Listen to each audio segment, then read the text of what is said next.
This man caused a revolution.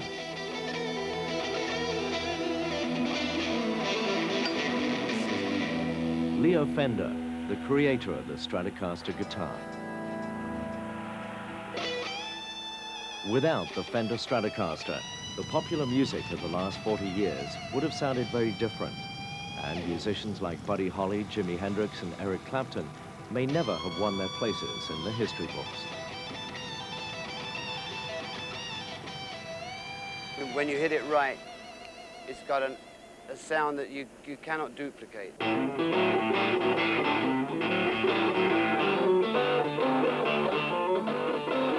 This is like picking up the Stradivarius and saying, okay, now I'm going to join the big league, you know?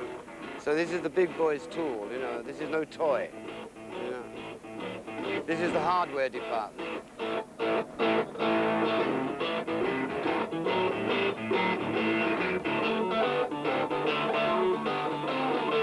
It's funny, Leonardo, you know, I mean, artistic, you know, it's Leonardo da Vinci, you know, he's an original, you know, I mean, nobody else could have done this.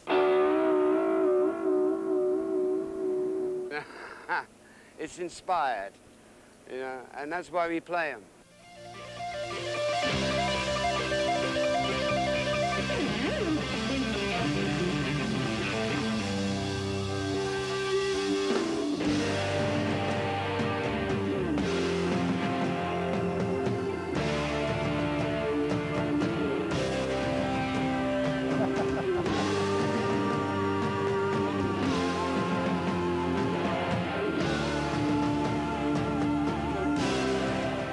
This guitar is rock and roll.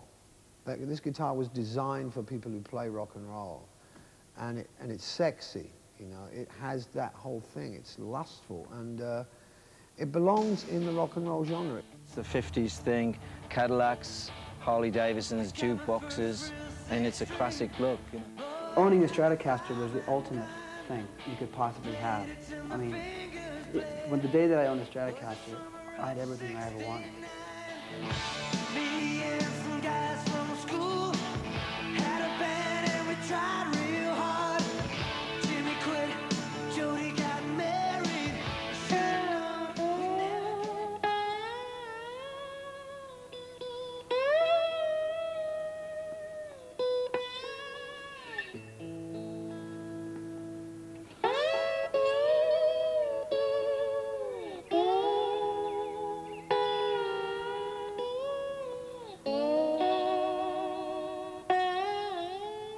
What's this guitar done for me? It's paid my mortgage, many gas bills. It's done everything for me. Without this guitar, I believe I wouldn't have got where I am today. The story began almost half a century ago in California, the birthplace of the Stratocaster.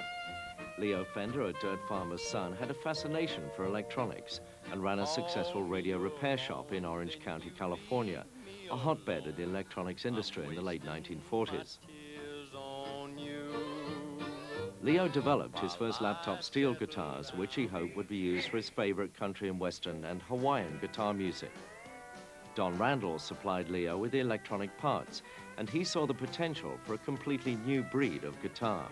So the two became partners, and with a third man, George Fullerton, established the Fender Electric Instrument Company. The team developed the Broadcaster and Esquire guitars. The Broadcaster was later renamed the Telecaster and became Fender's first great guitar. But some players found its shape cumbersome. One of these young players, Bill Carson, became a key figure in the Stratocaster story. I always thought that the Telecaster, and still think it's ugly. It's not balanced the way that little skinny pinhead comes up there. There's no symmetry to it, and it just looks like kind of like a pretty girl in bad clothes, you know. Well, I went out to the orange groves where he had a little shack set up as a guitar factory, and asked him if he'd make me a guitar. And at the time, he had a Telecaster, well, it was a Broadcaster, that was going. It was pretty good, but it wasn't what I wanted. Leo Fender was a businessman. He told Carson that if he wanted a new guitar design, then he'd have to work for it. Without pay, Bill began reshaping the Telecaster. It was square, the body was square itself. It it dug into my ribs. I didn't like that, so I sawed mine off, and I sawed the bridges in two so you could intonate it, did a whole lot of things. And he began to see I was pretty serious, that I needed something else, and that's where we started talking about building another guitar. Carson made his point, and now on Leo's payroll, he became part of a team set up to develop the new guitar. You have to understand these things start out as raw hunks of wood. Don't even have any finish on them. I mean, there's raw hunks of wood. And they could look like almost anything. I mean, just anything with strings on it. I didn't really care what it looked like, as long as it balanced well. And it would eat up with the uglies, I'm telling you. Even you couldn't compare it with anything in those days. But gee, did it play good. It was in tune. It was a wonderful instrument. Pretty soon guys were coming through the orange groves out there saying, I want one like Carson's got. Unique prototypes soon found their way into the hands of leading session musicians and passing stars like Eldon Chamblin, guitarist with Bob Wills and the Texas Playboys. Fender moved to a new factory at nearby Pomona Street, but still the production line was primitive. A small number of workers built the guitars by hand. Assembly line at that time was 3 girls, right in a row. And Leo's first wife, Esther, worked for the telephone company, and her check would pay for 2 of those girls' paycheck. It was pretty small potatoes Fender in those days. Not a lot of places you could cash a Fender check.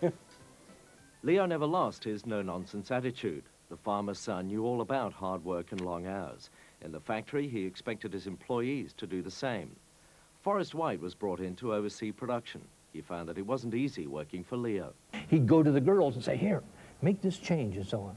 And no one else would know anything about it. Leo had one interest in life, and that was working in the lab.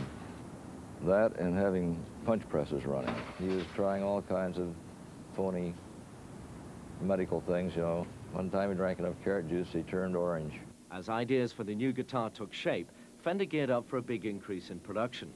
This meant another move to a purpose-built factory which covered a sprawling 3.5-acre site in South Valencia Avenue, Fullerton, California. Freddie Tavares, a celebrated musician of the 50s, became the factory engineer.